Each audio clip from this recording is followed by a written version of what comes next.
La pauvre femme de ménage rejetée à son mariage, jusqu'à ce que le père milliardaire apparaisse et change son destin. Le soleil venait à peine de se lever quand Sophie Laurent ouvrit les yeux. Ses cheveux blonds éparpillés sur l'oreiller contrastaient avec le drap blanc usé. Elle n'avait pas besoin de réveil. Son corps était déjà programmé pour se réveiller à 5 heures du matin. Elle se leva silencieusement pour ne pas réveiller Eric, qui dormait dans la chambre voisine du petit appartement qu'ils partageaient. Sophie aimait ce moment.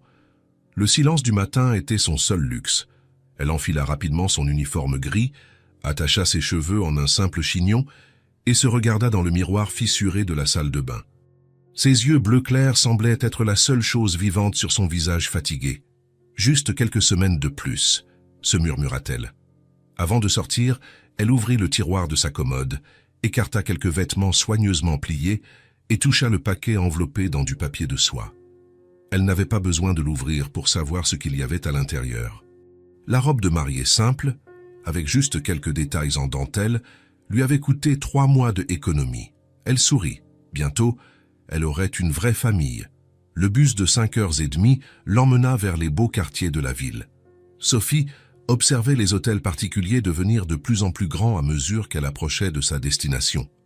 Elle descendit au terminus et marcha encore 5 minutes jusqu'aux imposants portails du domaine Lefebvre. « Bonjour, Sophie », la salua le gardien, habitué à la voir arriver à la même heure depuis près de 2 ans. « Bonjour, Thomas », répondit-elle avec un sourire sincère. Le domaine Lefebvre était un monde à part.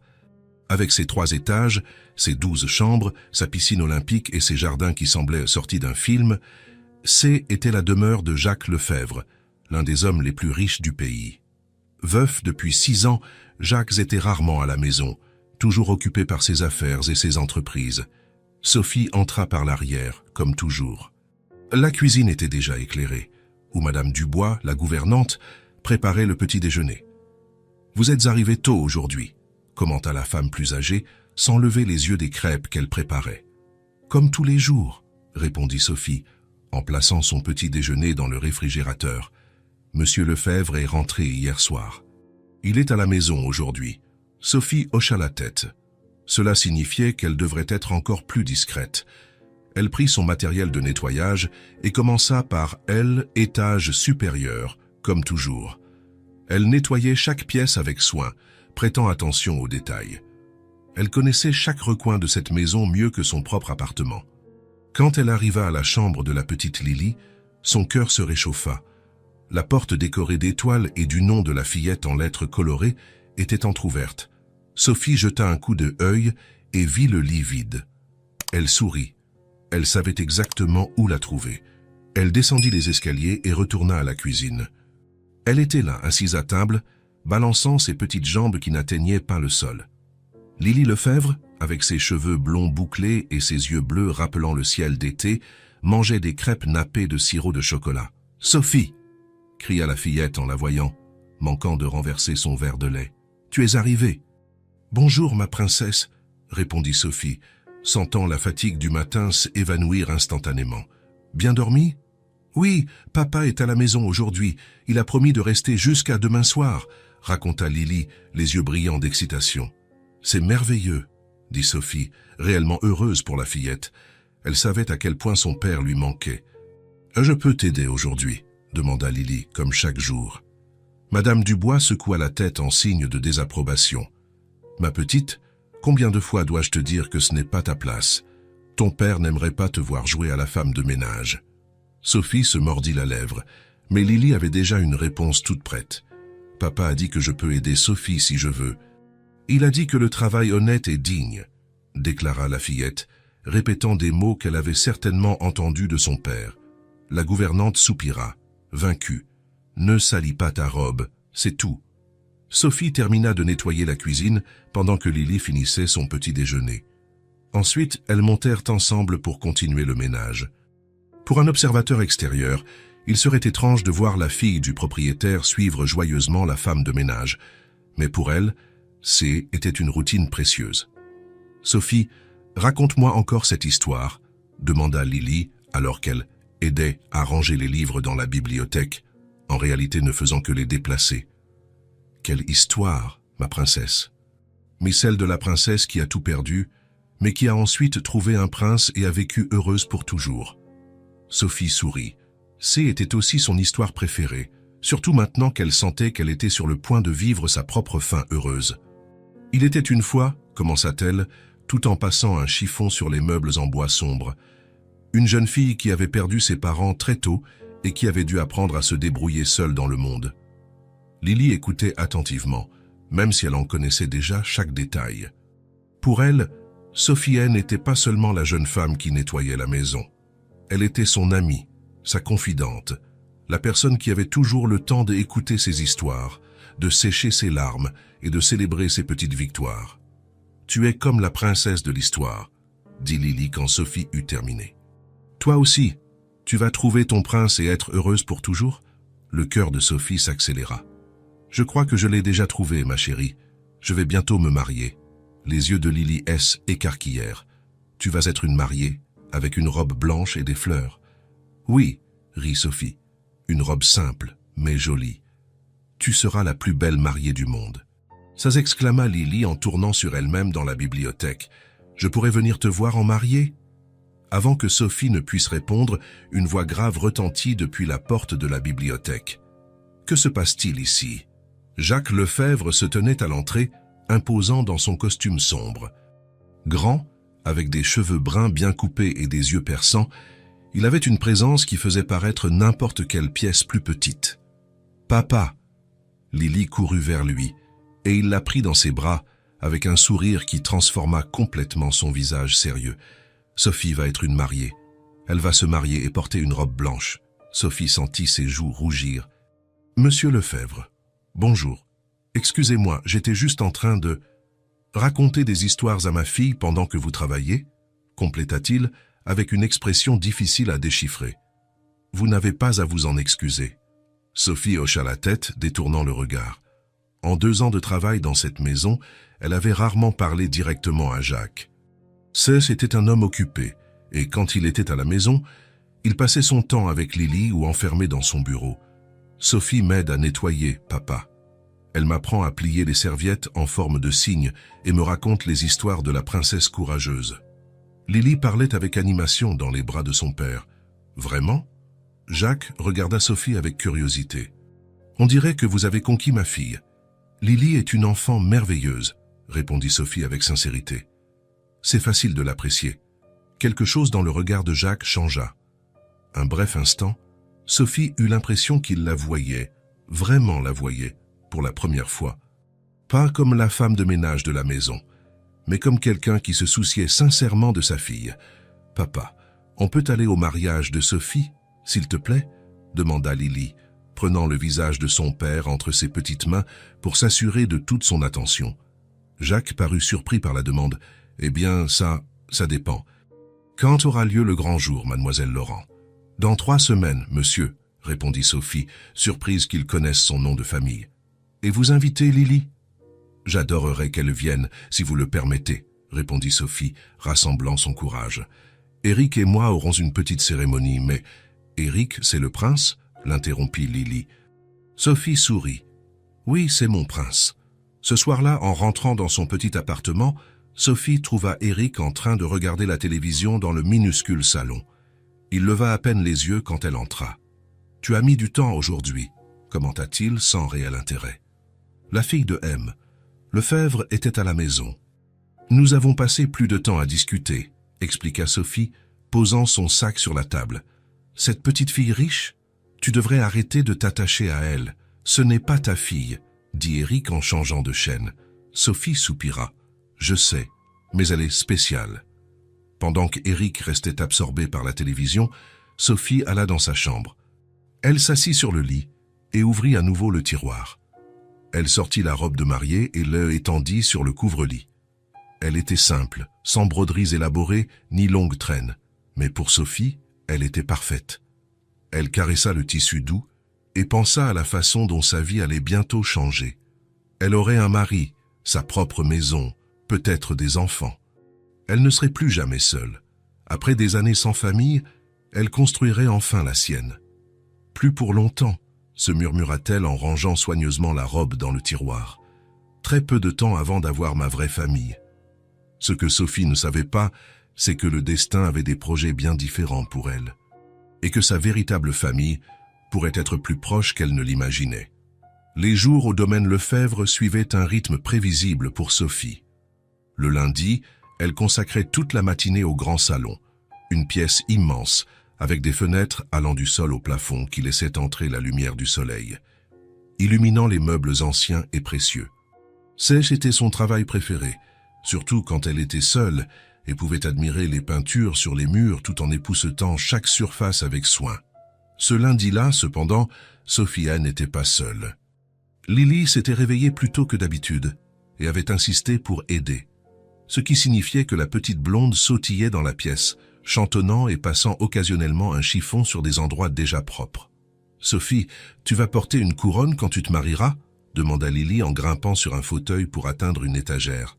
« Attention, ma princesse !» sourit Sophie, aidant la fillette à descendre. « Et non, je ne pense pas que je porterai de couronne, peut-être quelques fleurs dans les cheveux. »« Les fleurs, c'est joli, » acquiesça Lily, sérieuse. « Tu seras la plus belle mariée du monde entier. » Sophie rit en secouant la tête.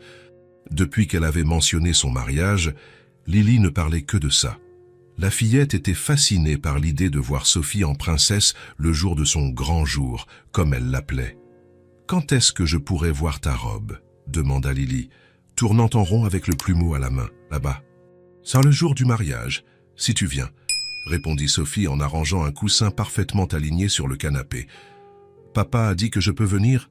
Les yeux bleus de Lily brillèrent d'excitation. « Je ne lui ai pas encore demandé la permission, » expliqua Sophie. « Ton père est un homme très occupé. » Comme s'il avait été invoqué, Jacques Lefebvre entra dans la pièce.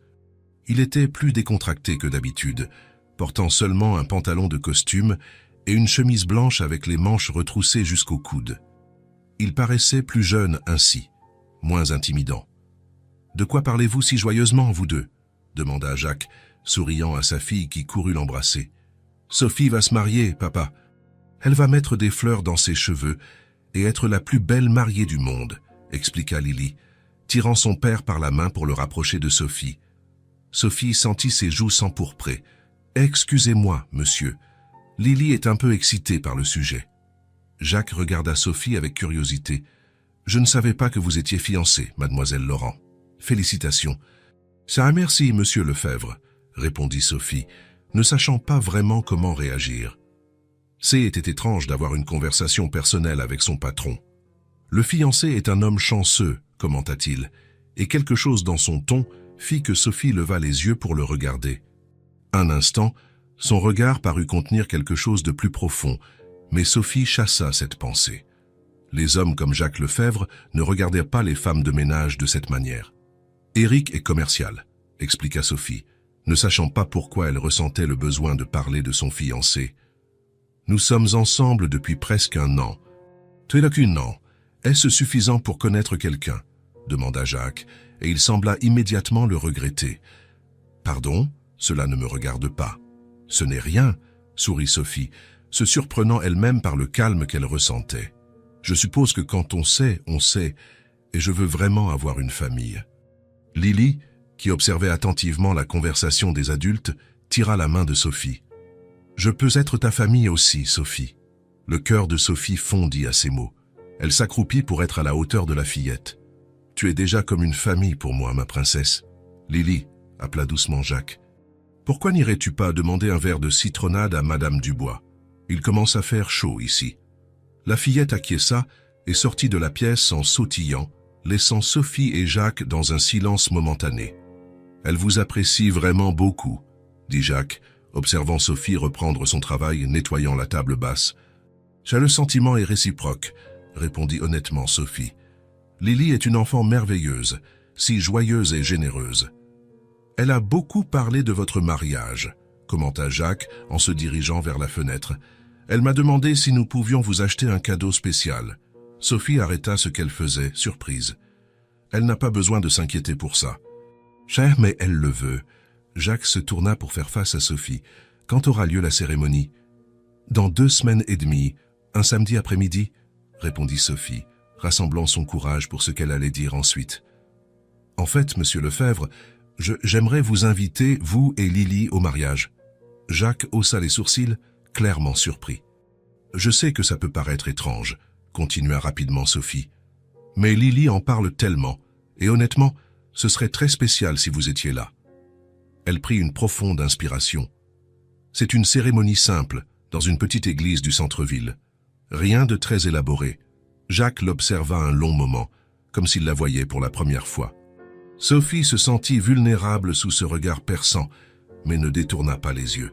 « Nous y serons, » répondit-il finalement, avec un petit sourire. « Lily sera ravie. »« Merci, » dit Sophie, ressentant un soulagement inattendu. « Cela signifie beaucoup pour moi. » Lily revint à ce moment, portant soigneusement un verre de citronnade. « Je l'ai apporté pour toi, Sophie. » Sophie accepta le verre, émue par le geste. « Merci, ma princesse. »« Lily, » appela Jacques, « j'ai une nouvelle. Sophie nous a invités à son mariage et nous allons y aller. » Les yeux de la fillette S écarquillèrent de joie. « Vraiment, je vais voir Sophie en mariée. Je peux jeter des fleurs sur son chemin, papa, s'il te plaît ?» Jacques regarda Sophie, amusée. « Cela dépend de la mariée. »« J'adorerais, » répondit Sophie, riant de l'enthousiasme de la fillette. Ce soir-là, en rentrant chez elle en bus, Sophie se surprit à penser à quel point il avait été facile d'inviter Jacques et Lily. C était presque comme s'il faisait déjà partie de sa vie, d'une manière qui dépassait la relation de travail. En arrivant à l'appartement, elle trouva Éric sur le canapé comme toujours. « Comment s'est passée ta journée ?» demanda-t-il sans réel intérêt, les yeux fixés sur la télévision. « J'ai invité mon patron et sa fille au mariage », répondit Sophie en enlevant ses chaussures douloureuses. Cela capta l'attention de Éric. « Tu as fait quoi? Pourquoi ferais-tu ça ?»« Sans la petite, Lily, était très excitée par l'idée, » expliqua Sophie. « Et il compte vraiment beaucoup pour moi. » Éric secoua la tête. « Tu mélanges tout, Sophie. Ce sont tes patrons, pas tes amis. Je parie qu'ils ne viendront même pas. »« Ils ont dit qu'ils viendraient, » se défendit Sophie, sentant une pointe d'irritation. « Bien sûr qu'ils l'ont dit. Qu'aurait-il pu dire d'autre ?»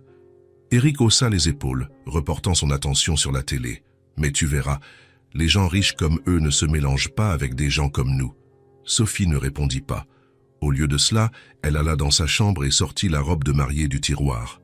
Elle la regarda, s'imaginant marcher dans l'allée de l'église, voyant Lily jeter des pétales de fleurs devant elle et, peut-être, même le sourire poli de Jacques Lefebvre parmi les invités. « Ils seront là », murmura-t-elle pour elle-même. « Je sais qu'ils seront là. » Le jour du mariage se leva sous un soleil radieux, comme si le ciel avait conspiré pour offrir à Sophie son conte de fées. Elle se réveilla tôt, le cœur battant à tout rompre.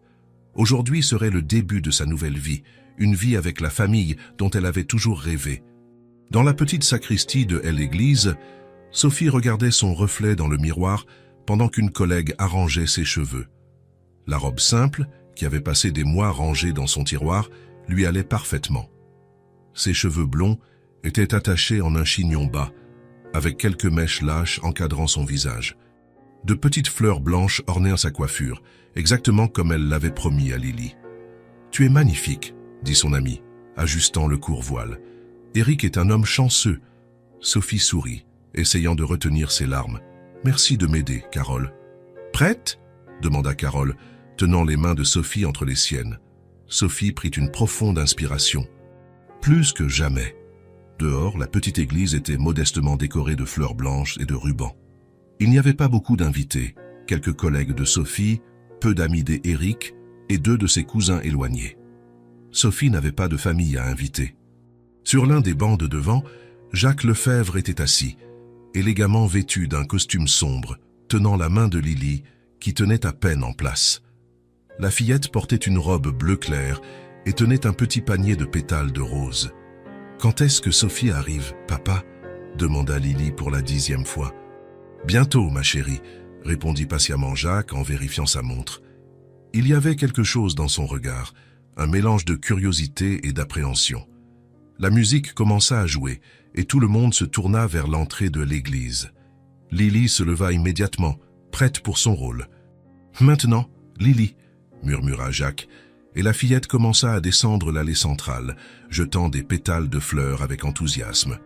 Et puis, Sophie était là, debout à l'entrée de l'église, seule, tenant un petit bouquet de fleurs blanches. Pas de père pour l'accompagner, ni de frère ou d'oncle. Elle commença à marcher lentement, les yeux fixés sur l'homme qui l'attendait à l'hôtel. Eric semblait mal à l'aise dans son costume de location. Il tripotait constamment sa cravate et jetait des regards de côté. Quand ses yeux croisèrent ceux de Sophie, il ne sourit pas. Sophie sentit un pincement au cœur mais continua d'avancer. C'était son jour. Le jour où elle aurait enfin une famille. À mi-chemin, Lily arrêta de jeter des pétales et courut vers Sophie, lui tendant une unique fleur blanche. « Tu es magnifique, Sophie !» s'exclama la fillette, ses yeux bleus brillants d'admiration, comme une vraie princesse. Sophie sentit les larmes lui monter aux yeux en prenant la fleur. « Merci, ma princesse !» murmura-t-elle, touchant affectueusement le visage de Lily. Jacques observait la scène avec un doux sourire. Il y avait quelque chose dans ses yeux que Sophie ne parvenait pas à déchiffrer. Continuant son chemin jusqu'à l'autel, Sophie arriva enfin aux côtés d'Éric. Le prêtre sourit gentiment et commença la cérémonie. « Nous sommes ici réunis. » Sophie entendait à peine les mots. Son cœur battait si fort qu'il semblait que tout le monde dans l'église pouvait l'entendre. Elle regarda Éric, essayant de capter son regard, mais il évitait ses yeux, fixant un point au-dessus de la tête du prêtre. Au moment des vœux, Éric regarda enfin Sophie, mais il n'y avait pas d'amour dans ses yeux. Il y avait quelque chose de différent, quelque chose de froid et de distant. « Éric Collins, dit le prêtre, acceptez-vous de prendre Sophie Laurent pour légitime épouse, de l'aimer et de la respecter, dans la santé comme dans la maladie, dans la richesse comme dans la pauvreté, jusqu'à ce que la mort vous sépare. » Un lourd silence s'abattit sur l'église. Éric regarda Sophie, puis les invités, et de nouveau Sophie. Il fit un pas en arrière. « Je ne peux pas, » dit-il, sa voix résonnant dans l'église silencieuse. Sophie eut l'impression que le sol se dérobait sous ses pieds. « Éric » murmura-t-elle, confuse. Éric secoua la tête, s'éloignant davantage. « Je pensais que je pouvais le faire, mais je ne peux pas. » Il regarda les invités, le prêtre, n'importe où sauf les yeux blessés de Sophie. « Je ne peux pas épouser une femme de ménage. Ce serait une honte pour moi. » Les chuchotements commencèrent à se répandre dans l'église. Sophie eut l'impression d'avoir reçu une gifle. « Mais je t'aime !» s'exclama Sophie, des larmes coulant sur son visage, ruinant le maquillage soigneusement appliqué. « Tu nettoies des maisons pour vivre, Sophie, » dit Éric, maintenant avec du mépris dans la voix. « Je veux quelqu'un qui puisse me donner un statut, pas quelqu'un qui frotte le sol des gens riches. Je n'épouse pas une femme de ménage, » déclara Éric, assez fort pour que toute l'église l'entende. Sophie s'effondra. Les fleurs tombèrent de ses mains et elle se couvrit le visage en sanglotant. L'humiliation était trop grande à supporter. Là, devant tout le monde, en ce qui devait être le plus beau jour de sa vie, elle était rejetée de la manière la plus cruelle possible. « Ça ne pleure pas, Sophie. » Lily courut vers elle, lui serrant les jambes. « Ne pleure pas. » Mais Sophie ne pouvait pas s'arrêter. Des années de rêve s'effondraient devant elle. C'est alors qu'un mouvement au premier rang attira l'attention de tous. Jacques Lefebvre se leva, son visage un masque de colère contenue. Il se dirigea vers l'autel d'un pas ferme. « Levez-vous, Sophie, » dit-il gentiment, lui tendant la main. Sophie le regarda à travers ses larmes, confuse. Jacques enleva sa veste et la posa sur ses épaules, comme un bouclier protecteur contre les regards des invités. Puis, il se tourna vers Éric, qui recula en voyant l'expression sur le visage du milliardaire. « Vous ne la méritez pas, » dit Jacques, sa voix calme mais chargée de mépris. « Ce n'est pas son travail qui est honteux. Ce qui est honteux, c'est d'abandonner une femme à l'autel. » Éric pâlit, mais essaya de garder contenance. « Ça ne vous regarde pas, Lefebvre. Vous êtes peut-être riche, mais vous ne me commandez pas. »« Non, en effet, » acquiesça Jacques. « Mais je reconnais un homme sans caractère quand j'en vois un. Sophie mérite bien plus que ce que vous ne pourriez jamais offrir. » Éric fixa Jacques un instant, puis regarda Sophie, qui pleurait toujours silencieusement sous la veste trop grande pour elle. « Gardez-la alors, » cracha Éric. « Peut-être qu'elle pourra nettoyer votre manoir pour le reste de sa vie. » Sur ce, il descendit de l'autel et traversa rapidement l'allée centrale, sortant de l'église sans se retourner. Le silence qui suivit était assourdissant. Sophie sentit le bras de Jacques autour de ses épaules, ferme et réconfortant. Sortons d'ici, dit-il doucement. Il n'y a plus rien à faire ici. Sophie ne pouvait pas parler. Elle hocha simplement la tête. Lily lui prit la main, la serrant fort. « Ne t'inquiète pas, Sophie, » dit la fillette, avec une sagesse qui dépassait son âge. « Tu n'as pas besoin de lui. » Jacques guida Sophie dans l'allée de l'église, avec Lily à leur côté. Les invités observaient en silence, certains avec pitié, d'autres avec curiosité. Carole, l'amie qui avait aidé Sophie à se préparer, les suivit jusqu'à la porte, inquiète. « Sophie, ça va aller ?» demanda-t-elle en touchant le bras de son amie. Sophie secoua simplement la tête, incapable de parler. « Elle ira bien, » répondit Jacques à sa place. « Je veillerai à ce qu'elle aille bien. » Engdaho, le soleil brillait toujours, indifférent à la tragédie qui venait de se produire. Jacques conduisit Sophie jusqu'à sa voiture, une limousine noire qui attendait sur le trottoir. Le chauffeur ouvrit la portière et Jacques aida Sophie à monter, suivi de près par Lily. À l'intérieur de la voiture, Sophie réussit enfin à parler. « Je suis désolée que vous ayez assisté à ça, » murmura-t-elle en essuyant ses larmes. « Quelle honte !»« La honte n'est pas la vôtre, » dit fermement Jacques. « Ne pensez jamais ça. » Lily s'assit à côté de Sophie et posa sa tête sur son épaule. « Ne sois pas triste, Sophie. Je te trouve toujours la plus belle mariée du monde. » Sophie essaya de sourire, mais d'autres larmes vinrent. Jacques lui prit la main avec hésitation.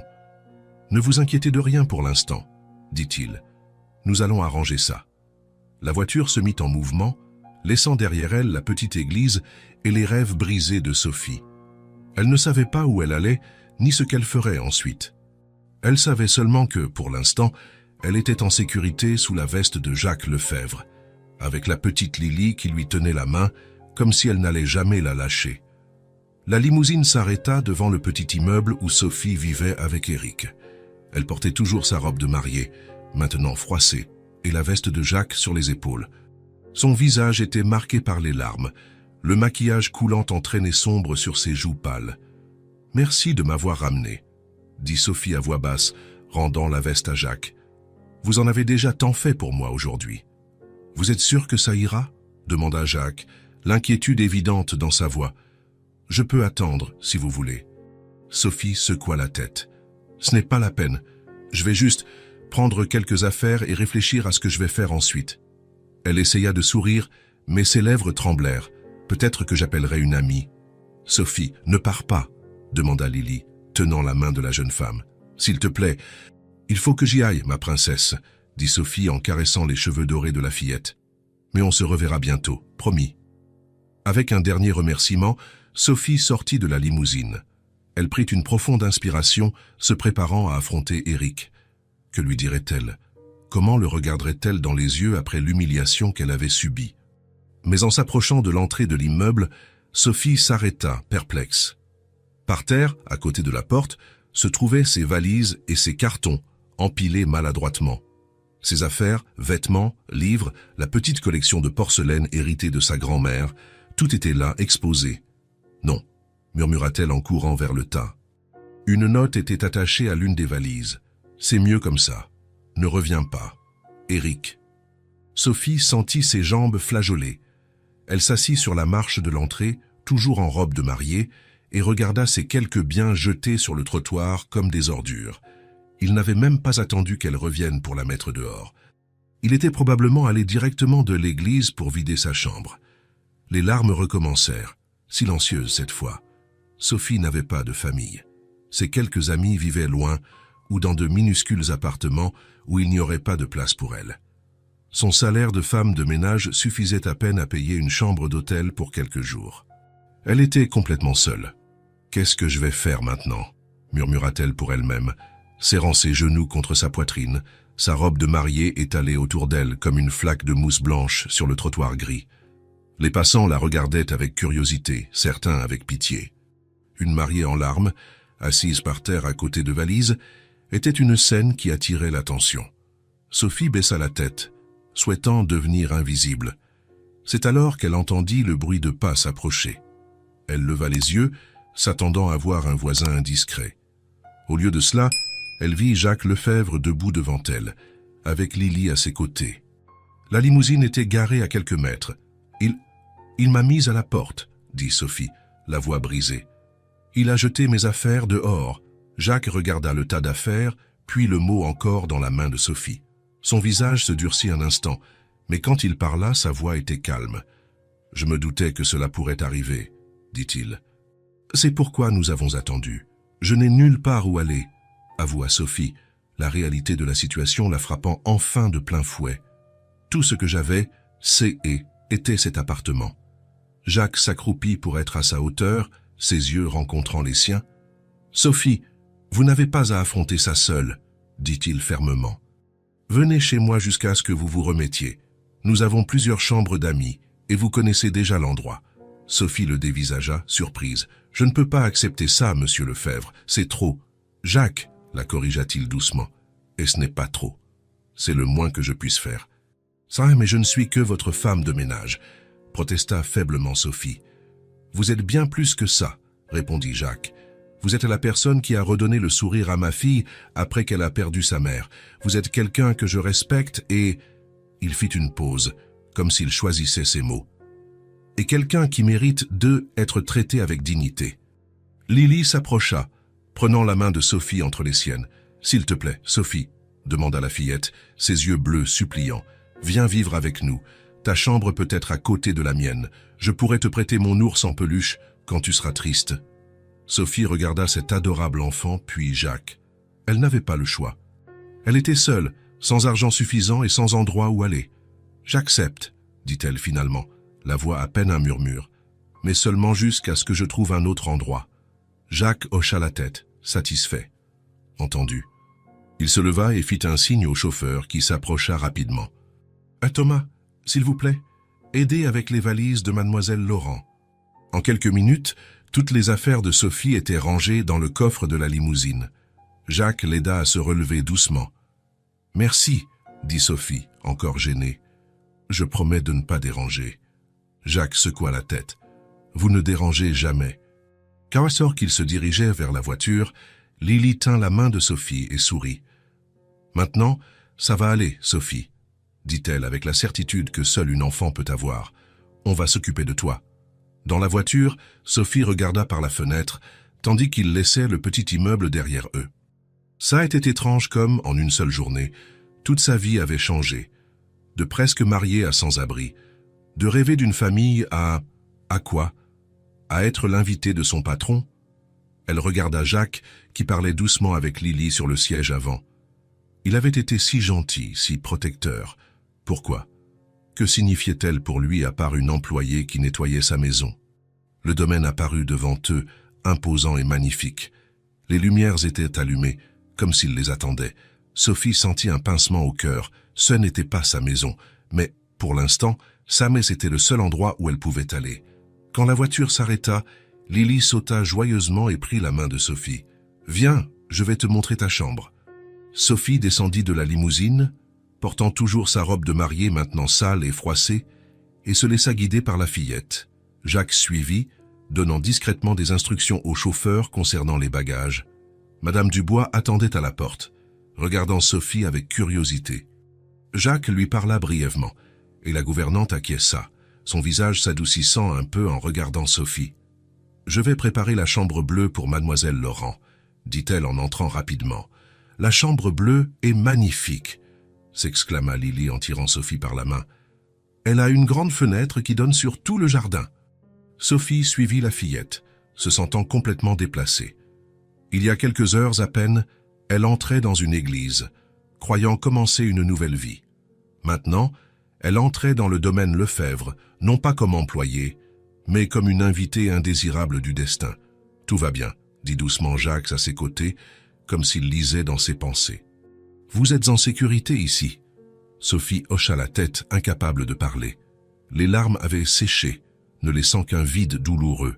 Mais en tenant la main de Lily et en sentant la présence ferme de Jacques à ses côtés, quelque chose en elle s'apaisa.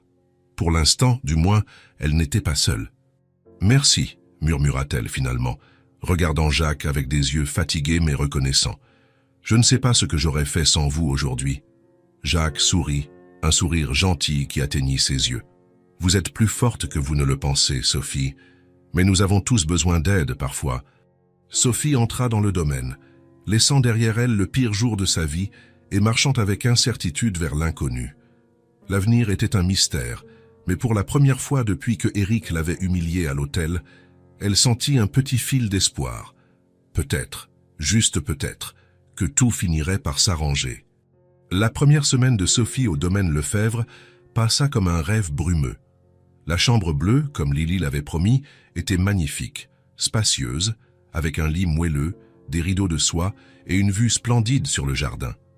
Elle était plus grande que tout l'appartement que Sophie partageait avec Eric, et les premiers jours, elle se sentait perdue dans cet espace qui semblait trop grand pour sa petite existence. Les nuits étaient les pires. Allongée dans ce lit trop moelleux, Sophie fixait le plafond, revivant chaque instant de cette journée terrible. Le visage d'Éric disant qu'il n'épouserait pas une femme de ménage. Les regards de pitié des invités. L'humiliation qu'elle avait ressentie lorsque ses affaires avaient été jetées sur le trottoir comme des ordures. Le matin du 3e jour, Sophie se réveilla avant le lever du soleil. Elle enfila son uniforme gris, attacha ses cheveux blonds en son chignon habituel et descendit silencieusement les escaliers. Le domaine dormait. Dans la cuisine, elle prit son matériel de nettoyage et commença à travailler, comme si rien n'avait changé.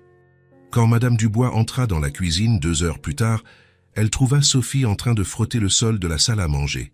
« Mademoiselle Laurent, que faites-vous » demanda la gouvernante, surprise. Sophie leva les yeux, le visage sans expression. « Mon travail. Mais vous êtes une invitée maintenant. » « Monsieur Lefebvre a dit que, s'il vous plaît, » l'interrompit Sophie, la voix basse mais ferme. « J'ai besoin de travailler. Je ne peux pas accepter la charité. » Madame Dubois hésita, puis acquiesça lentement. « Je vais en parler à Monsieur Lefebvre. » Plus tard dans la journée, Jacques trouva Sophie en train de nettoyer la bibliothèque. Il s'arrêta à la porte, l'observant un instant. Sophie sentait sa présence, mais continua de travailler, frottant la même étagère avec une intensité inutile. Sophie appela doucement Jacques. Elle se retourna, mais ne put le regarder en face. Ses yeux bleus, autrefois si brillants, semblaient maintenant ternes, cernés de profondes ombres. « À Monsieur Lefebvre » répondit-elle formellement. « Jacques » la corrigea-t-il gentiment. « Sophie, vous n'avez pas besoin de faire ça.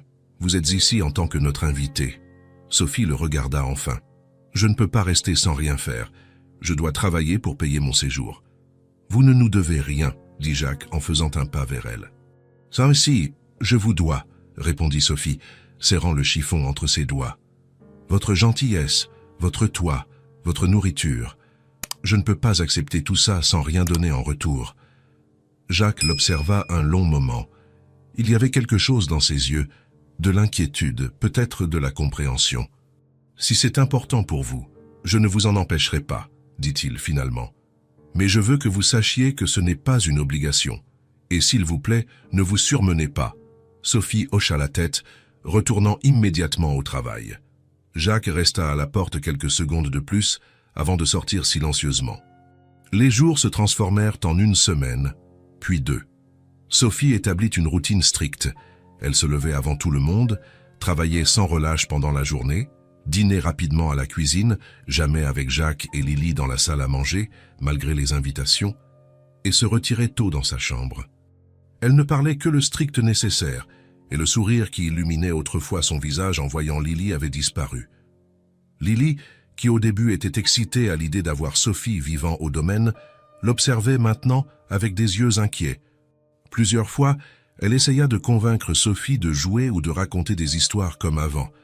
Mais la jeune femme répondait toujours gentiment « Pas maintenant, ma princesse, j'ai du travail à faire. » Un après-midi particulièrement gris, Jacques était dans son bureau quand Lily entra sans frapper, comme toujours. Il sourit en la voyant, mais son sourire s'effaça en remarquant l'expression sérieuse sur le petit visage de sa fille. « Qu'y a-t-il, ma chérie ?» demanda-t-il en mettant ses papiers de côté. Lily grimpa sur les genoux de son père, ses grands yeux bleus remplis d'inquiétude. « Papa, pourquoi Sophie ne sourit plus ?» La question prit Jacques par surprise, bien qu'il se soit lui-même posé cette même question silencieusement chaque matin, en voyant Sophie travailler obstinément, comme si elle essayait d'effacer quelque chose à chaque coup de brosse ou de chiffon. Sophie a traversé quelque chose de très difficile, Lily, expliqua-t-il avec soin. Parfois, quand les gens vivent des choses tristes, ils ont besoin de temps pour recommencer à sourire. Mais ça fait longtemps, argumenta Lily. 2 semaines et 3 jours. J'ai compté. Jacques ne put s'empêcher de sourire devant la précision de sa fille. Certaines blessures prennent plus de temps à guérir, surtout celles du cœur. Lily réfléchit un instant, le front plissé de concentration. « Quand je suis triste, tu me fais un câlin et je me sens mieux », dit-elle finalement. Peut-être que Sophie a besoin de câlins aussi. Peut-être, acquiesça doucement Jacques, mais nous devons respecter son espace. Elle sourira à nouveau quand elle sera prête. Lily ne semblait pas convaincue. « Je pense qu'elle a besoin d'aide pour être à nouveau heureuse », déclara-t-elle avec la conviction absolue d'une enfant de 5 ans. « Et je vais l'aider. » Jacques regarda sa fille sortir du bureau avec détermination et ressentit une vague de fierté. Lily avait le cœur de sa mère, toujours à vouloir prendre soin des autres, toujours à voir le meilleur chez les gens. Et peut-être avait-elle raison. Peut-être que Sophie avait vraiment besoin d'aide pour retrouver le chemin du bonheur. Ce soir-là, Sophie était assise sur le bord de son lit, les cheveux dénoués tombant sur ses épaules. Elle venait de prendre une douche et portait une simple chemise de nuit qu'elle avait apportée de l'appartement. Elle regardait par la fenêtre le ciel étoilé, mais ses pensées étaient ailleurs. Un léger coup à la porte la ramena au présent. Avant qu'elle ne puisse répondre, la porte s'entr'ouvrit et le petit visage de Lily apparut dans l'embrasure. « Sophie, je peux entrer ?» demanda la fillette, sa petite voix dans le calme de la chambre. « Lily, » dit Sophie, surprise, « il est tard. Tu devrais être au lit. Je sais, mais je dois te donner quelque chose, » expliqua Lily en entrant dans la chambre. Elle portait un pyjama rose avec des dessins de licorne et tenait quelque chose de caché derrière son dos. « C'est important. » Sophie ne put s'empêcher d'esquisser un petit sourire, le premier depuis des semaines. « Qu'est-ce que tu as là, ma princesse ?» Lily s'approcha du lit et, avec toute la solennité qu'une enfant de 5 ans pouvait rassembler, révéla ce qu'elle cachait. Un ours en peluche marron, visiblement usé par le temps et l'amour. Il lui manquait un œil et le tissu à certains endroits était délavé et rapiécé. « Voici Monsieur Câlin », présenta Lily le jouet.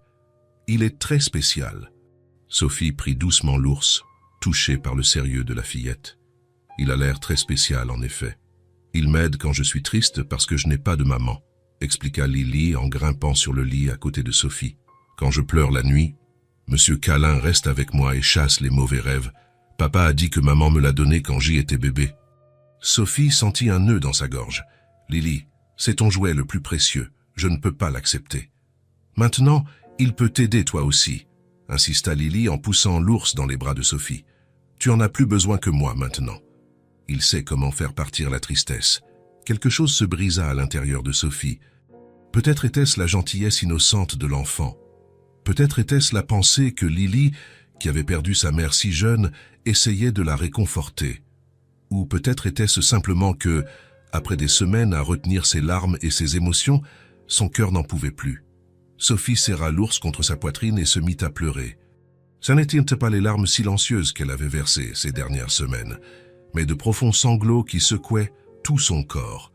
Des années de solitude, le rêve brisé d'avoir une famille, l'humiliation de l'abandon, tout remonta à la surface d'un seul coup. Lily, au lieu d'être effrayée, posa simplement sa petite main sur le bras de Sophie. « C'est pas grave de pleurer, » dit-elle avec une sagesse qui dépassait son âge. « Monsieur Câlin restera avec toi jusqu'à ce que tu te sentes mieux. » Sophie ne pouvait pas parler. Elle serra simplement Lily d'un bras, gardant l'ours serré de l'autre. Elles restèrent ainsi un long moment, la femme pleurant et l'enfant offrant le seul réconfort qu'elle connaissait, présence et acceptation. Ce qu'aucune d'elles ne remarqua, c'est la silhouette debout dans l'embrasure de la porte. Jacques Lefebvre avait entendu des voix et était venu vérifier pour trouver sa fille offrant son trésor le plus précieux à la femme qui, sans s'en rendre compte, avait conquis une place dans leur vie. Il observa la scène en silence, trop ému pour interrompre. Il vit Sophie laisser enfin sortir la douleur qu'elle portait, vit sa fille offrir du réconfort avec une sagesse que lui-même ne possédait souvent pas, et il sentit quelque chose s'éveiller dans sa poitrine, quelque chose qu'il n'avait pas ressenti depuis longtemps. Jacques recula silencieusement, les laissant à leur moment de connexion. En retournant dans sa chambre, il pensa à quel point la vie était imprévisible. Un mois plus tôt, Sophie N n'était que la femme de ménage que sa fille adorait. Maintenant, elle était une présence dans la maison qu'il ne pouvait imaginer perdre. Dans la chambre bleue, Sophie réussit enfin à calmer ses sanglots. Elle se sentait épuisée, mais d'une certaine manière plus légère, comme si un poids avait été retiré de sa poitrine. « Merci, Lily », murmura-t-elle en caressant les cheveux blonds de la fillette. « Et merci à Monsieur Câlin aussi. » Lily sourit, satisfaite. « Il peut rester avec toi pour l'instant. J'ai d'autres jouets, mais toi, tu n'as que lui. » Sur la simplicité de la logique enfantine fit de nouveau sourire Sophie. « Tu es sûre ?»« Oui, » confirma Lily en bâillant. « Mais tu dois me promettre une chose. »« Quoi ?»« D'essayer de sourire plus, » dit Lily, ses yeux commençant déjà à se fermer de sommeil. « Tu es beaucoup plus belle quand tu souris. » Sophie sentit de nouvelles larmes, mais différentes cette fois. Non de douleur, mais de gratitude. « Je vais essayer, ma princesse. Je promets que je vais essayer. » Lily sourit d'un air endormi et posa sa tête sur l'oreiller de Sophie. En quelques minutes, elle dormait. Sophie regarda la fillette, puis l'ours usé dans ses mains. Comment une si petite enfant pouvait-elle avoir autant de bonté? En faisant attention à ne pas réveiller Lily, Sophie s'installa à côté d'elle dans le lit. Elle serra l'ours en peluche, sentant son odeur d'enfance et d'amour. Pour la première fois depuis des semaines, elle ne se sentit pas complètement seule. De l'autre côté de la porte, Jacques revint silencieusement pour vérifier sa fille. Il les vit endormis, Sophie tenant toujours l'ours comme un trésor précieux. Son cœur se serra d'une émotion qu'il ne pouvait nommer. Doucement, il entra dans la chambre et les couvrit d'une couverture légère. Il se permit de regarder le visage de Sophie un instant. Même dans son sommeil, il y avait une tristesse, mais aussi quelque chose de nouveau, une paix qui n'était pas là avant. « Bonne nuit », murmura-t-il en se retirant en silence. En retournant dans sa propre chambre, Jacques pensa que peut-être, juste peut-être, sa fille savait exactement ce dont Sophie avait besoin. Pas d'espace ou de temps, mais de connexion. De savoir qu'elle n'était pas seule. Et peut-être, pensa-t-il, c'était ce dont ils avaient tous besoin. Le matin suivant la nuit avec Monsieur Câlin, quelque chose de subtil avait changé chez Sophie. Elle se réveilla toujours tôt, enfila toujours son uniforme gris, mais ses mouvements ne semblaient plus aussi lourds. Quand elle trouva Lily dans la cuisine en train de prendre son petit déjeuner, la fillette courut vers elle avec un sourire radieux. « Sophie, tu as dormi avec Monsieur Câlin ?» demanda-t-elle, excitée. Sophie hocha la tête, s'accroupissant pour être à la hauteur de l'enfant. « Oui, c'est un excellent compagnon. Il a chassé les mauvais rêves ?»« Il les a tous chassés, » répondit Sophie, et un petit sourire, le premier vrai sourire depuis des semaines, apparut sur ses lèvres. Lily applaudit, ravie. « Je le savais, il est magique !» Ce sourire fut le premier de nombreux autres. Petits au début, comme de timides rayons de soleil après une longue tempête, mais devenant progressivement plus fréquents et plus lumineux. 3 jours plus tard, Sophie nettoyait les fenêtres du salon quand elle entendit le rire de Lily venant du jardin. Elle regarda dehors et vit la fillette essayant d'attraper des bulles de savon qui volaient dans les airs. Un instant, Sophie observa simplement, sentant quelque chose s'éveiller en elle, une légèreté qu'elle avait oubliée. Sans trop réfléchir, elle posa son chiffon et sortit dans le jardin. « Je peux jouer aussi ?» demanda-t-elle. Les yeux bleus de Lily S. écarquillèrent de surprise et de joie. « Oui, prends le petit flacon, Sophie. » Bientôt, elles couraient toutes les deux dans le jardin, soufflant des bulles et essayant de les attraper avant qu'elles ne éclatent. Madame Dubois, qui passait avec un panier de linge, s'arrêta pour observer le son qu'elle n'avait pas entendu depuis des semaines. Le rire de Sophie mêlé à celui de Lily. Sur la terrasse, Jacques s'était sorti de son bureau en entendant les rires. Il resta immobile, les observant courir dans le jardin. Sophie avait les cheveux blonds détachés, brillant au soleil comme de l'or liquide. Son visage, autrefois toujours sérieux, était maintenant illuminé par un sourire.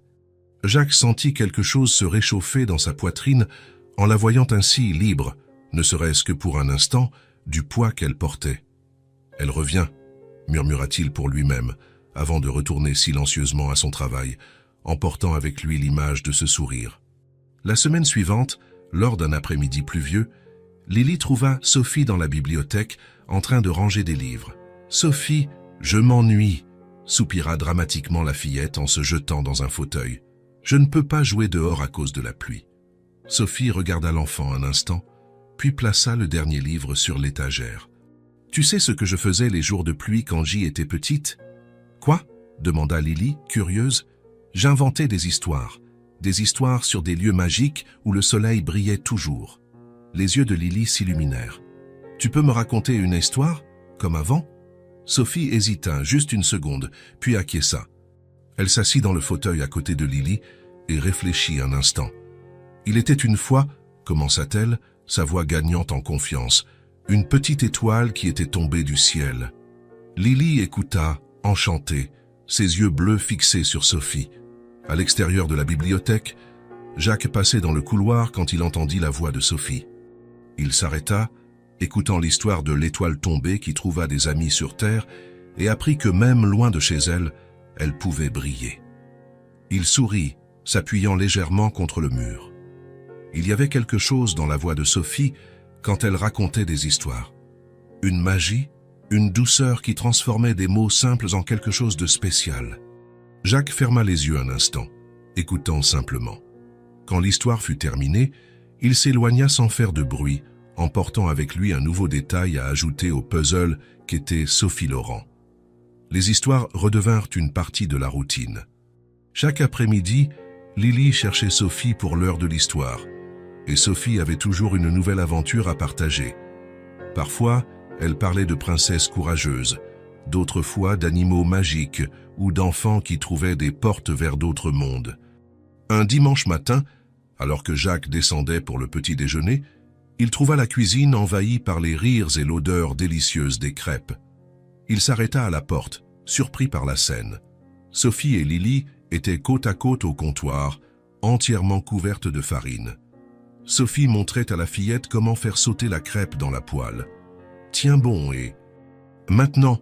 ordonna Sophie, et Lily fit sauter la crêpe qui atterrit parfaitement. Elles célébrèrent comme si elles venaient de conquérir le monde. Jacques observa, enchanté. Sophie avait une tache de farine sur le nez et ses cheveux blonds étaient attachés en une queue de cheval désordonnée. Elle paraissait plus jeune ainsi, plus légère. La Sophie qu'il imaginait exister sous les couches de tristesse. « Bonjour » dit-il finalement en entrant dans la cuisine. « Papa » s'exclama Lily. « Sophie m'apprend à faire des crêpes, regarde !»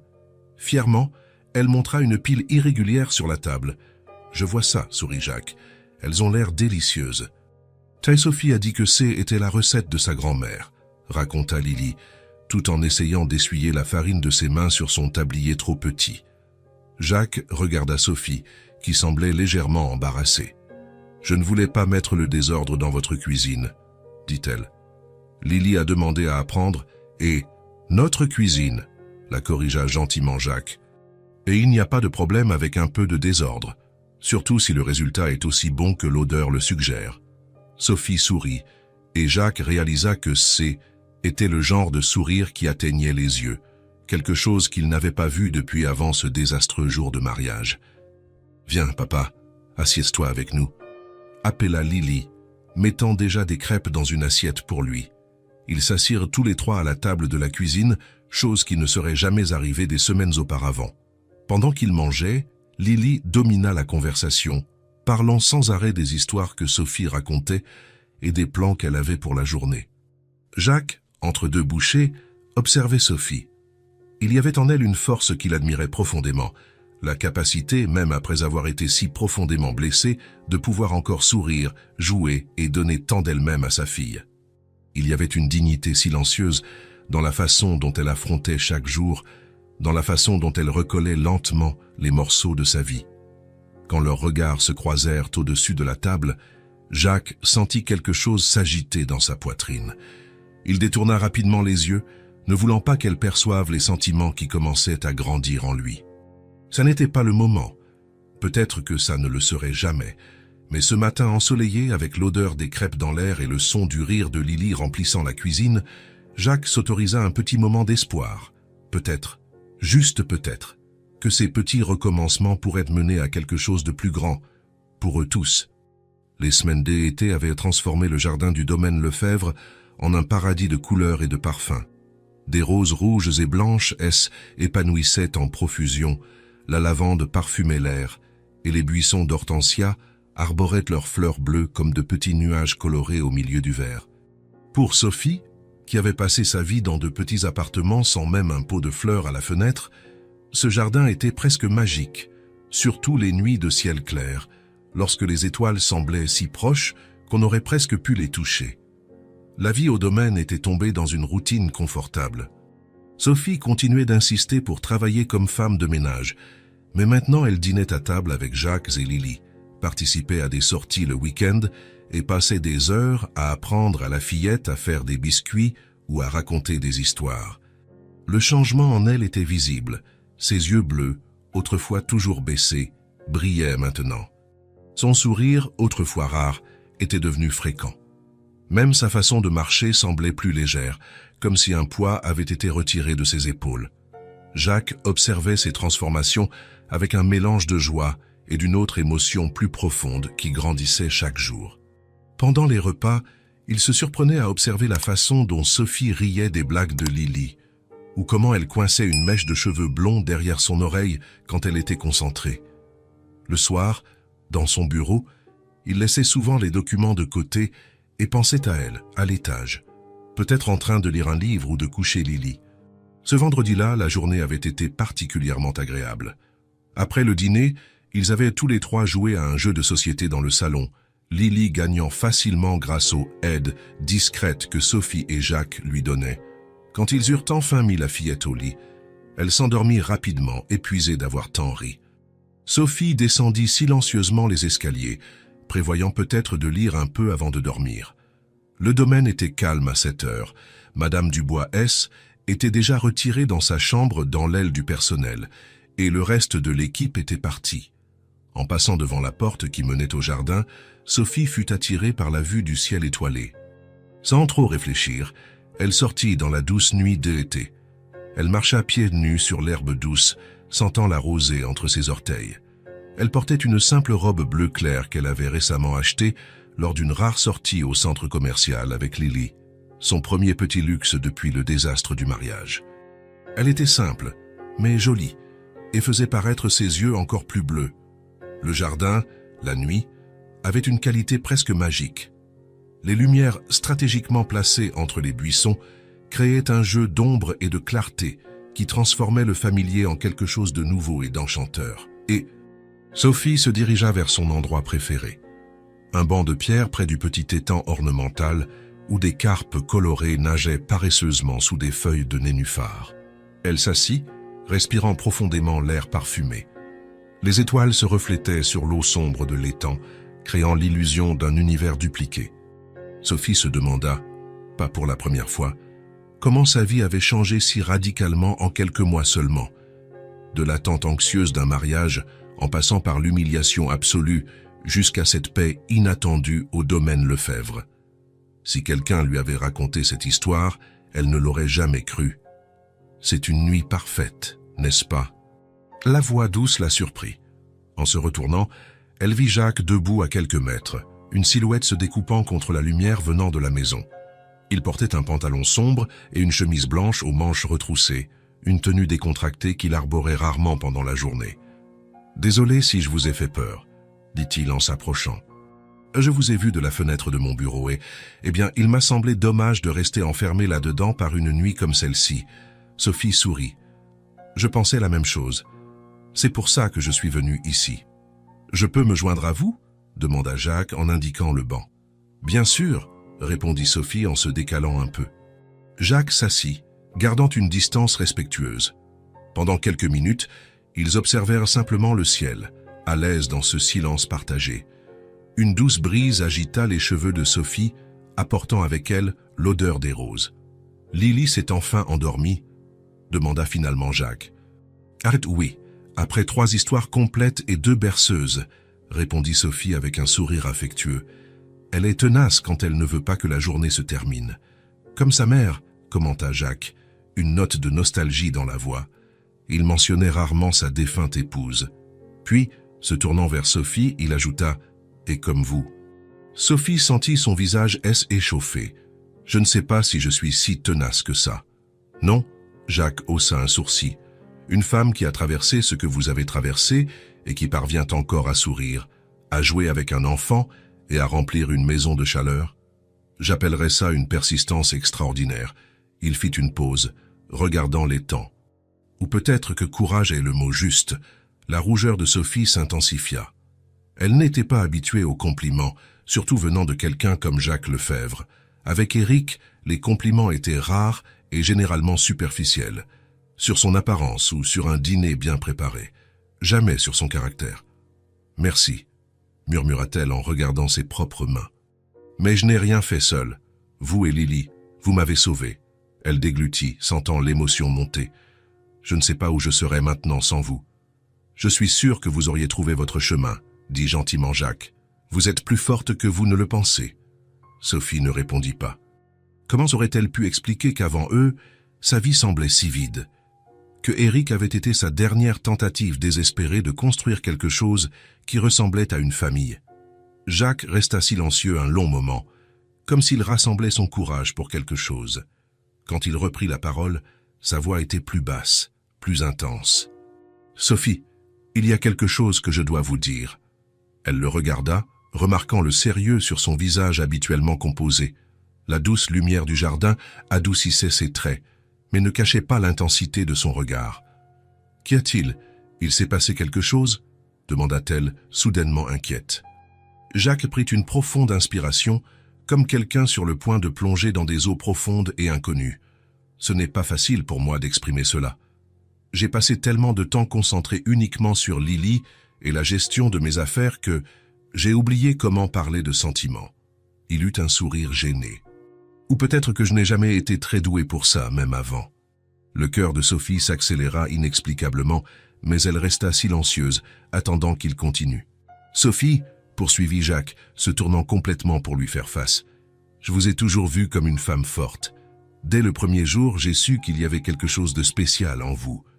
La façon dont vous traitiez Lily, dont vous faisiez votre travail avec tant de dignité et de soin. » Il fit une pause, cherchant les mots justes. « Mais vous étiez engagé, et j'ai eu peur que, si je me déclarais, vous partiez et que je perde même votre présence ici. Lily aurait été dévastée, et moi aussi. » Sophie sentit sa respiration se couper. Comprenait-elle bien? Jacques Lefebvre, l'homme qui pourrait avoir n'importe quelle femme, disait-il ce qu'elle pensait qu'il disait? « Quand j'ai vu Éric vous humilier de cette manière à l'église, » continua Jacques, sa voix mêlant maintenant colère et tendresse, « j'ai ressenti une fureur que je n'avais pas connue depuis des années. J'ai voulu vous protéger de tout. Pas seulement à cause de ce qu'il a fait, mais parce que... » Il fit une pause, ses yeux ne quittant jamais les siens. « Je ne peux plus garder ça pour moi. Je vous aime, Sophie. » Les mots flottèrent dans l'air nocturne comme des étoiles filantes, brillants, inattendus et transformateurs. Sophie eut l'impression que le monde était arrêté de tourner un instant. Des larmes montèrent à ses yeux avant qu'elle ne puisse les retenir, tandis que son cœur battait si fort qu'il semblait vouloir s'échapper de sa poitrine. « Jacques, Elle essaya de parler, mais les mots refusèrent de venir. « Vous n'avez rien à dire maintenant, » s'empressa-t-il de dire, une vulnérabilité rare dans sa voix. « Je sais que c'est trop tôt après tout ce que vous avez traversé. J'avais juste besoin que vous le sachiez.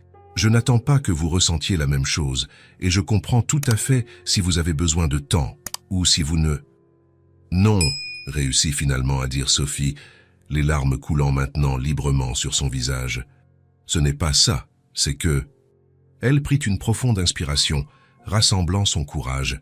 « Je ressens aussi quelque chose pour vous, quelque chose que je n'ai jamais ressenti avant, même pas pour Éric. Mais j'avais peur que ce ne soit que de la gratitude, ou que vous ne puissiez jamais voir en moi plus que la femme de ménage de votre maison. » Le visage de Jacques se transforma à ces mots. La tension qu'il portait sembla se dissiper, remplacée par une expression que Sophie n'avait jamais vue auparavant. Un mélange de soulagement, d'espoir et d'une joie presque enfantine. « Vous ressentez la même chose ?» demanda-t-il, comme s'il pouvait à peine le croire. Sophie hocha la tête, incapable de retenir un sourire entre ses larmes. « Oui. J'ai essayé de ne pas le ressentir, de me convaincre que C était mal ou impossible ou juste mon imagination. Mais oui, Jacques, je suis tombée amoureuse de vous. Jacques tendit la main avec hésitation, touchant le visage de Sophie pour essuyer une larme. Le contact était si doux qu'elle sentit un frisson parcourir tout son corps. Elle ferma brièvement les yeux, absorbant la sensation de sa peau contre la sienne. « Il y a quelque chose que vous devez savoir sur moi, Sophie, » dit Jacques, sa voix maintenant plus ferme. « Quelque chose que peu de gens savent, mais il est important pour moi que vous le compreniez. » Sophie ouvrit les yeux, curieuse. « Je veux que vous sachiez, je viens aussi d'un milieu modeste. Ma mère était femme de ménage, comme vous. C'est elle qui m'a appris la dignité et la fierté du travail. Je ne l'ai jamais caché. » Sophie le regarda, sincèrement surprise. Le domaine, les voitures de luxe, les entreprises prospères, rien de tout cela ne suggérait une origine modeste. Mais vous, tout ce domaine, vos affaires, j'ai tout construit à partir de rien, confirma Jacques, une pointe de fierté dans la voix. Ma mère travaillait dans des maisons de familles riches pour subvenir à nos besoins après que mon père nous a abandonnés. J'avais 7 ans. Elle faisait le ménage le jour et cousait la nuit pour compléter ses revenus. J'ai étudié grâce à des bourses. J'ai travaillé dès l'âge de 14 ans en livrant des journaux, puis comme assistant dans une entreprise technologique. Quand j'ai créé ma première entreprise à 23 ans, je me suis promis de ne jamais oublier d'où je venais. Il prit les mains de Sophie entre les siennes. Ses mains étaient fortes, mais le contact était doux, comme s'il tenait quelque chose d'infiniment précieux.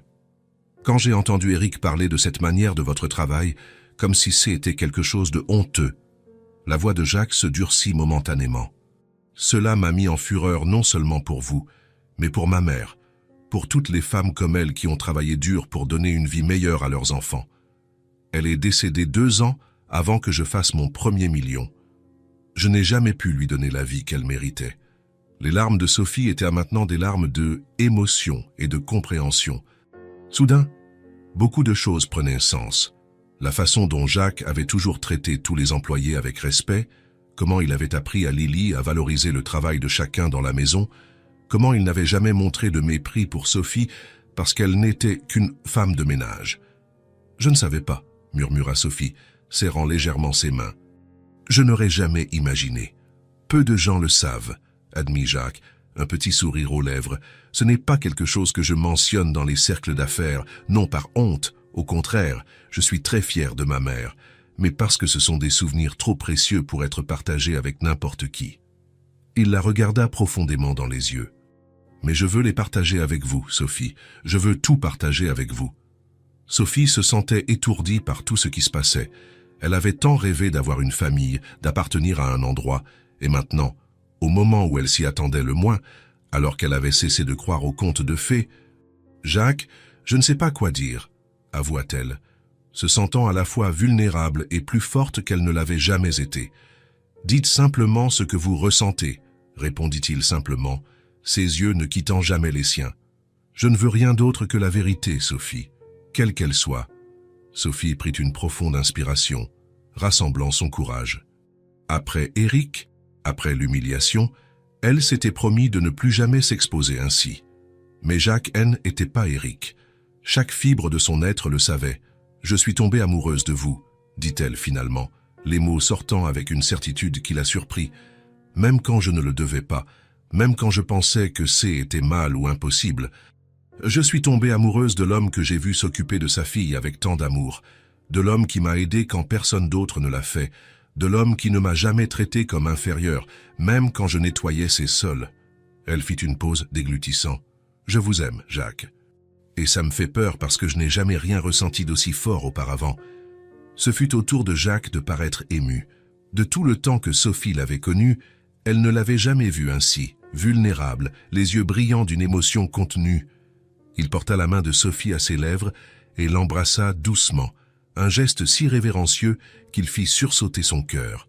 « Mais vous n'avez pas idée à quel point j'ai attendu d'entendre ça, » dit-il, la voix rauque d'émotion. « À quel point j'ai désiré avoir le droit d'être à vos côtés, non pas comme votre patron, mais comme votre compagnon. » Puis, tenant toujours sa main, il continua. « Sophie, vous n'aurez plus jamais besoin de travailler comme femme de ménage. Si vous acceptez, Vous pourrez être la maîtresse de cette maison, à mes côtés et aux côtés de Lily. Sophie retint son souffle, croyant à peine ce qu'elle entendait. Les étoiles au-dessus d'eux semblaient être les témoins silencieux d'un moment qui allait changer leur vie pour toujours. « Jacques, vous êtes en train de me demander en mariage ?» demanda-t-elle, la voix à peine un murmure. « Je vous demande d'être ma compagne, ma partenaire dans la vie, » répondit-il, ses yeux ne quittant jamais les siens. « D'être la mère que Lily a perdue si tôt, de me permettre de me réveiller chaque jour à vos côtés et de m'endormir chaque nuit en sachant que vous êtes en sécurité et aimée. Le nom que nous donnons à cela, nous pourrons en décider quand vous serez prête. » La brise nocturne agita doucement les cheveux de Sophie, apportant avec elle le parfum des fleurs du jardin. Les étoiles semblaient briller plus intensément maintenant, comme si elles approuvaient ce qui se passait. Sophie ressentit un bonheur si grand, si complet, qu'il semblait ne pas tenir dans sa poitrine. Ce n'était pas le conte de fées qu'elle avait imaginé en rêvant de Cyric. C'était quelque chose de plus profond, de plus vrai, de plus réel. « Oui », répondit Sophie, la voix brisée par les larmes, mais ferme dans la certitude qu'elle ressentait. « Oui, je veux être à vos côtés et à ceux de Lily. Je veux faire de cette maison un foyer, notre foyer. » Jacques sourit, un sourire qui transforma complètement son visage habituellement sérieux. Était comme voir le soleil se lever après une longue nuit. Lentement, comme pour lui donner le temps de reculer si elle le voulait, il se pencha vers Sophie. Quand leurs lèvres se rencontrèrent enfin, était comme si toutes les étoiles du ciel étaient descendues pour danser autour d'eux. Le baiser fut doux, respectueux, mais chargé d'une promesse d'amour qu'aucun d'eux n'avait osé rêver de trouver.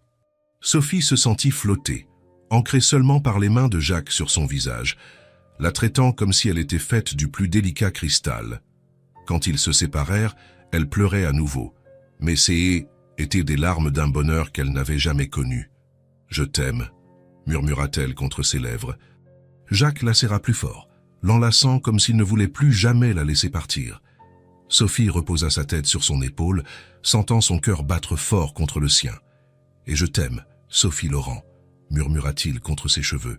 « Plus que je n'aurais jamais cru possible d'aimer quelqu'un à nouveau. » Cette nuit-là, sous le ciel étoilé, dans le jardin d'un domaine qui serait bientôt véritablement son foyer, Sophie trouva enfin ce qu'elle avait toujours cherché, une famille, un lieu d'appartenance et un amour qui la voyait exactement telle qu'elle était. Non pas comme une femme de ménage, non pas comme une femme humiliée, mais comme une personne digne de respect, d'admiration et d'amour. L'avenir qui s'ouvrait devant elle était aussi brillant que les étoiles au-dessus. Et cette fois, Sophie le savait. Ce N n'était pas un rêve dont elle se réveillerait désillusionnée. Était réel, était à elle, et ça commençait maintenant dans les bras de l'homme qui l'aimait non pas malgré ce qu'elle était, mais précisément pour ce qu'elle était. Les rayons du soleil entraient par les rideaux de la chambre, créant des motifs dorés sur le mur. Sophie ouvrit lentement les yeux, pas encore tout à fait habituée à se réveiller dans la suite principale du domaine Lefebvre. Elle se tourna dans le lit spacieux, tendant la main vers le côté qui appartenait maintenant à Jacques, mais ne trouva que le drap froid. Il s'était déjà levé, probablement pour une réunion matinale. Sophie s'assit dans le lit, ses cheveux blonds tombant librement sur ses épaules. Elle regarda autour d'elle, observant les détails de la chambre qui était maintenant aussi la sienne, les rideaux de soie, la coiffeuse ancienne, les tableaux au mur. Il y a à peine un mois, elle dormait dans la chambre d'amis, insistant pour garder son travail de femme de ménage. Et maintenant, elle se leva et se dirigea vers la fenêtre, ouvrant complètement les rideaux. Le jardin en contrebas était magnifique sous la lumière du matin. Elle pouvait voir l'un des jardiniers travailler parmi les rosiers, le même homme qui la saluait à peine auparavant et qui la traitait maintenant avec un respect révérencieux. « Madame Lefebvre », l'avait-il appelée hier alors qu'elle traversait le jardin. Sophie ne s'était pas encore habituée à ce nouveau titre, bien qu'elle et Jacques n'aient encore rien officialisé.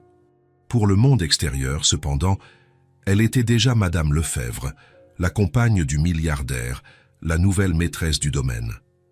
Sophie se dirigea vers la luxueuse salle de bain et observa son reflet dans le miroir. Ses yeux bleus semblaient plus brillants maintenant, son visage plus détendu. Ce n'était pas seulement l'apparence qui avait changé, C'était quelque chose de plus profond, de plus fondamental. La façon dont elle se tenait, parlait, pensait à elle-même. « Tu es digne de tout cela », lui avait dit Jacques la veille au soir, alors qu'il dînait seul aux chandelles sur la terrasse. « Tu l'as toujours été. Tu avais juste besoin d'y croire. » Et lentement, jour après jour, Sophie commençait à y croire. Après s'être habillée d'une robe simple mais élégante, et non plus de son uniforme gris de femme de ménage, Sophie descendit pour le petit déjeuner. Madame Dubois, qui était autrefois sa supérieure, lui faisait maintenant une petite révérence quand elle la voyait. « Bonjour, madame », dit la gouvernante, posant une tasse de café devant elle. « Monsieur Lefebvre a appelé pour dire qu'il serait de retour pour le déjeuner, et mademoiselle Lily dort encore. »« Merci, madame Dubois », répondit Sophie avec un sourire. Ça était encore étrange d'être servie par la femme qui lui donnait autrefois des ordres, mais elle apprenait à accepter la nouvelle dynamique avec grâce. Pendant qu'elle prenait son café, Sophie feuilletait un magazine de décoration. Jacques lui avait suggéré de faire des changements dans la maison pour la rendre plus à son goût. « C'est ta maison maintenant, Sophie. Je veux qu'elle porte ta marque. » Au début, elle avait résisté. Qui était-elle pour changer quoi que ce soit au domaine des Lefebvre? Mais peu à peu, elle apprenait à voir l'espace comme le sien aussi, à imaginer de petits changements qui le rendraient plus accueillant, plus semblable au foyer dont elle avait toujours rêvé. Sophie. La voix enjouée de Lily interrompit ses pensées. La fillette entra en courant dans la salle du petit déjeuner, toujours en pyjama, les cheveux blonds en bataille. « Tu as promis qu'on irait au parc aujourd'hui ?»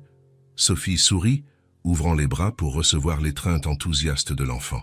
« Bonjour, ma princesse. »« Oui, nous irons, dès que tu auras pris ton petit déjeuner et que tu seras habillée convenablement. » Lily s'assit à côté d'elle, l'observant avec ses yeux bleus curieux.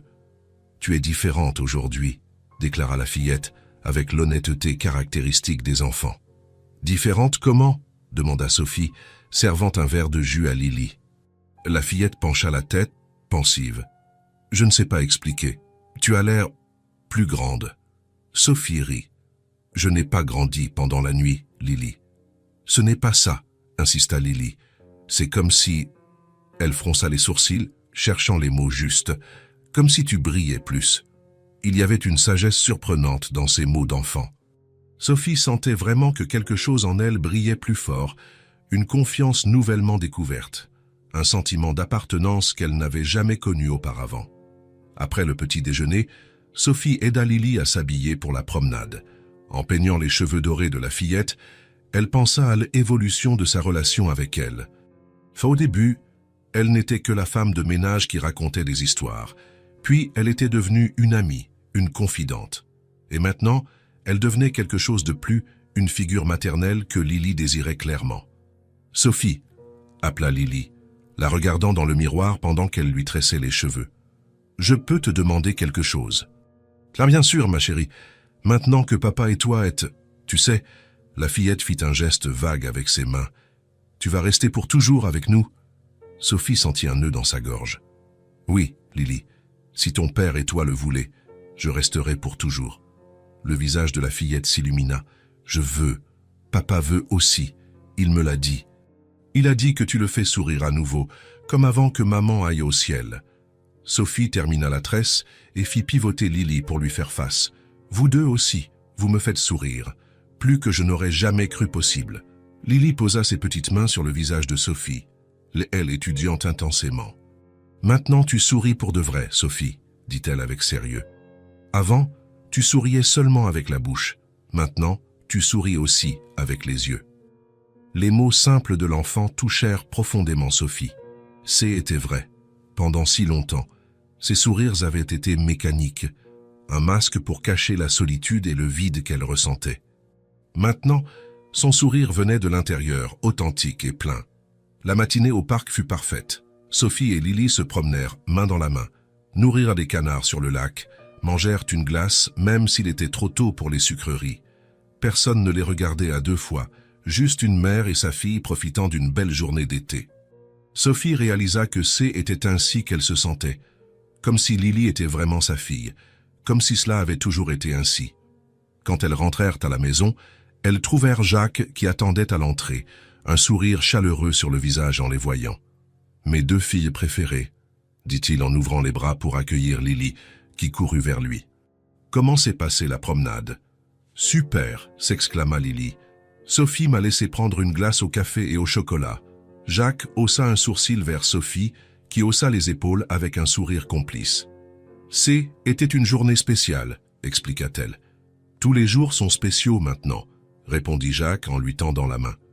Sophie entrelaça ses doigts dans les siens, sentant cette vague de chaleur désormais familière que son contact provoquait toujours.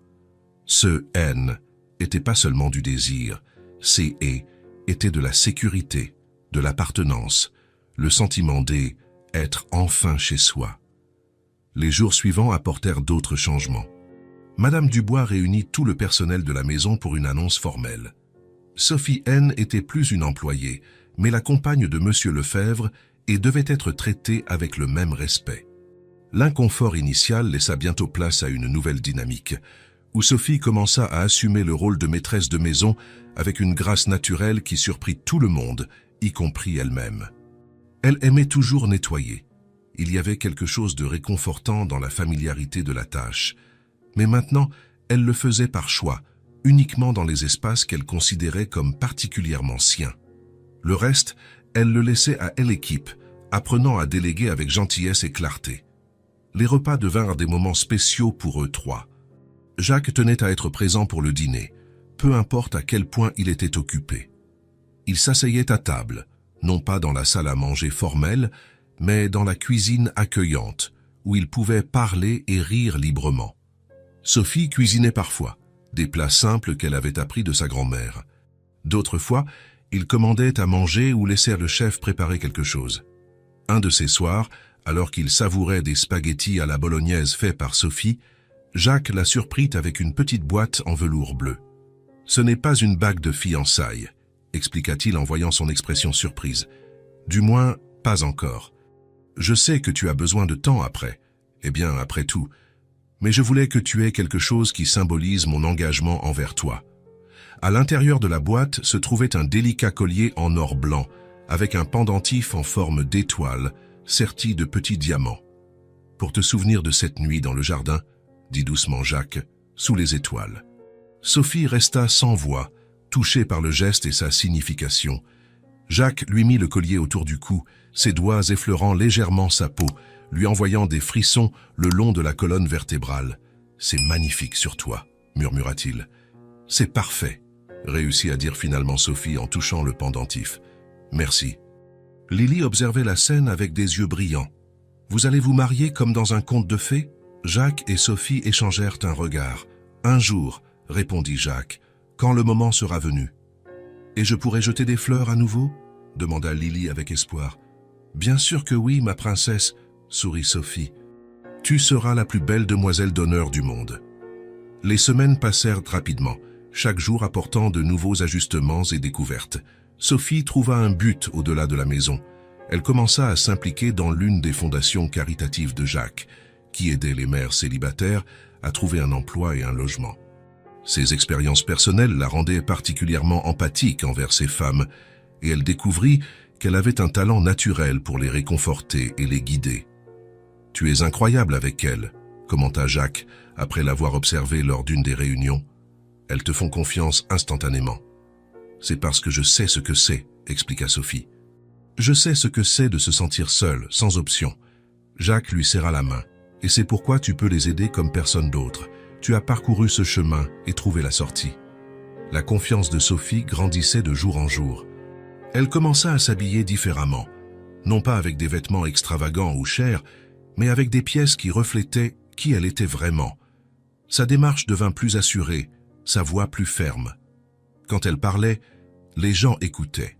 Un après-midi ensoleillé, ils étaient tous les trois dans le jardin.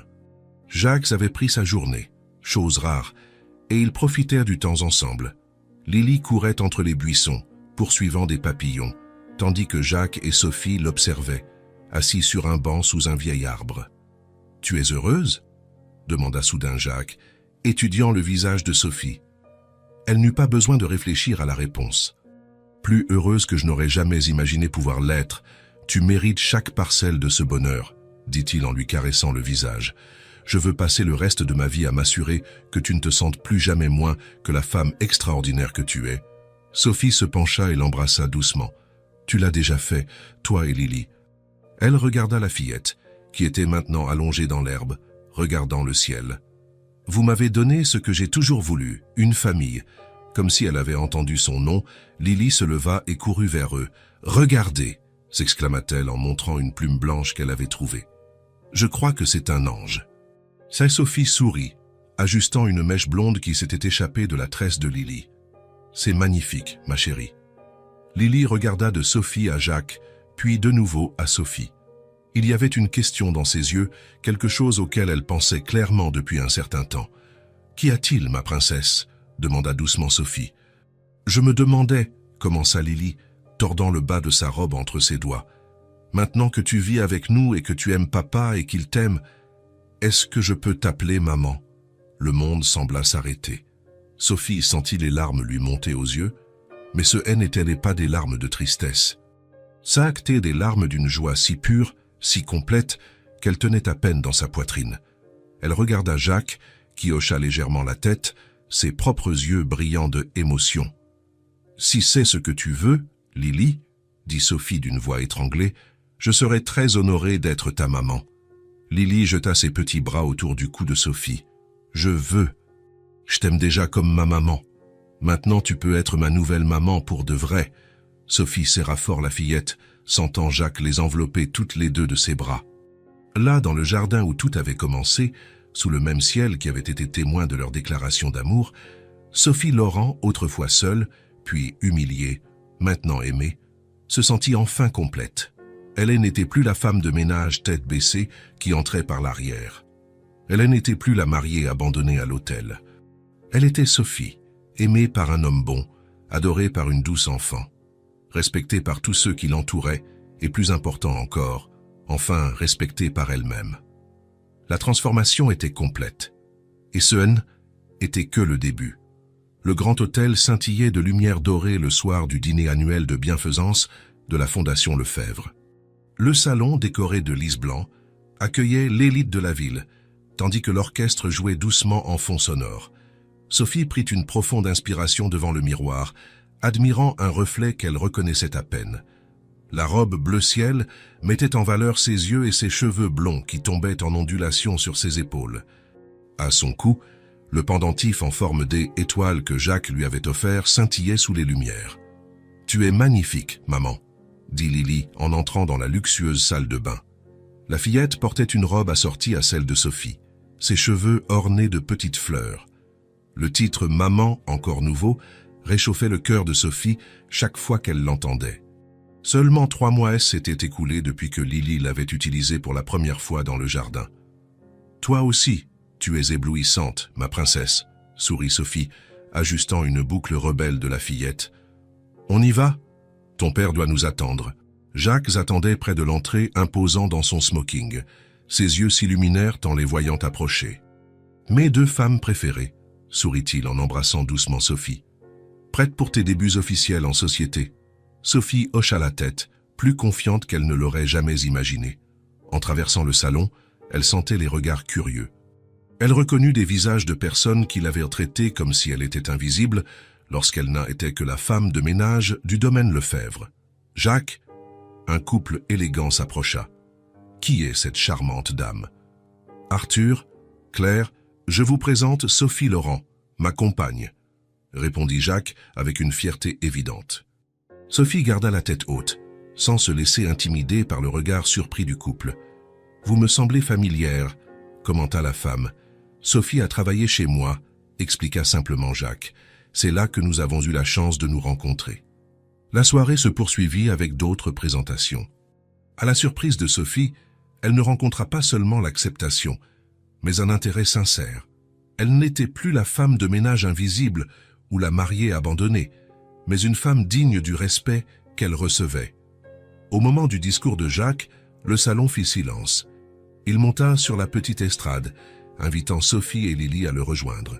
« Avant de parler de nos projets, » commença Jacques après les remerciements initiaux, « j'aimerais vous présenter officiellement quelqu'un qui a transformé ma vie. » Il tendit la main à Sophie, l'amenant à ses côtés. Sophie Laurent n'est pas seulement la femme que j'aime, mais le cœur de notre famille. Certains d'entre vous la connaissent peut-être comme une employée de ma maison.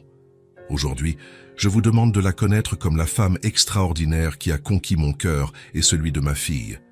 Lily, souriant radieusement, prit la main de Sophie d'un côté et celle de Jacques de l'autre, formant une chaîne incassable.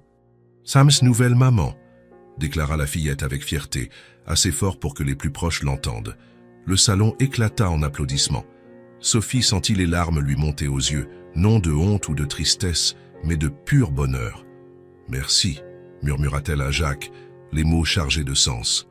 Il sourit, comprenant tout ce qu'elle n'avait pas besoin de dire.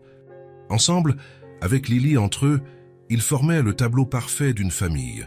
Sophie, qui avait connu la solitude la plus profonde, l'humiliation la plus cruelle et le désespoir de n'avoir nulle part où aller, était maintenant entourée d'un amour véritable. Elle avait une famille qui l'adorait, le respect de tous ceux qui l'entouraient et, plus important encore, elle avait trouvé le respect d'elle-même. La femme de ménage qui rêvait d'une famille avait enfin trouvé son véritable foyer. Si cette histoire vous a touché le cœur, abonnez-vous à la chaîne et activez la cloche de notification pour ne pas manquer les prochaines. Laissez un j'aime, car cela aide à recommander cette histoire à davantage de personnes. À la prochaine histoire.